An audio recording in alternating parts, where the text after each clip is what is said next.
And welcome back to Casual Antiques, and we're going to talk about this. It's a first aid tin, in metal, in tin, hence the name tin for tins.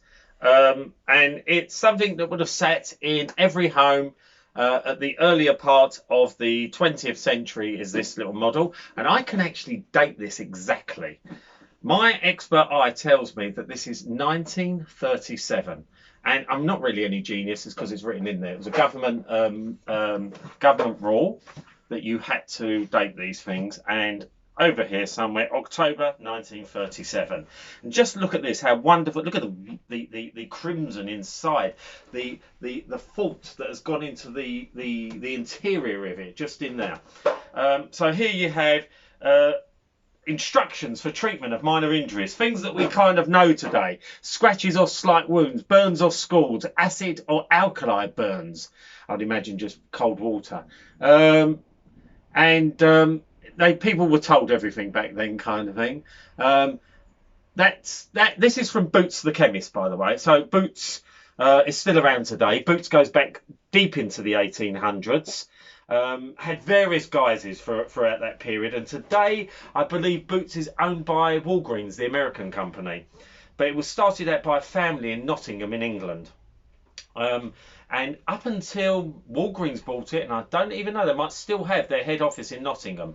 So sat on everyone's counter somewhere, maybe in a bathroom or in the kitchen, and it was all ready to go. And this one came with a few items in it. Just wonderful. Love this stuff. So look at this little tin. Boots Cash Chemist. So Boots Cash Chemist dates from around about 1910 to 1920. So this predates this tin, actually. And I don't know what would have been inside here. It could be lozenges. It could have been anything. But for a while they called themselves Boots Cash Chemist. This is also Boots, prepared for Boots of Nottingham. So Boots were a retailer. They were started by chemists, but obviously they became retailer. And this is sparkling health salts. I think we still have sparkling health salts today, but we call it something else. And this is the kind of thing you would have taken if you had a little bit of a upset tummy, or I'd had one too many beers in the pub the night before. You'd have taken that in a glass of water and sparkles. Other fantastic items in here. They were in this tin, but they weren't bought with this tin. This thing here comes in its own leather pouch, is a medicine glass. This is Victorian, and on here is spoons and tablespoons, and you've got the different measurements for whatever medicines you need. So if it's 2 tablespoons of medicine, you'd measure it up there, and away it would go. I mean, that has survived for what, 130 odd years, and it's still intact. Amazing item. What else we got? Oh, this is fantastic. This is wonderful. Now this is let's get it the right way or we're in trouble. This is in immaculate condition, and what it is, it says it on it. Let's have a look. It's a caustic acid container. Victorian yet again. The stopper has got a slight break there, but you know what, we'll forgive it. Again, it's 130 odd years old.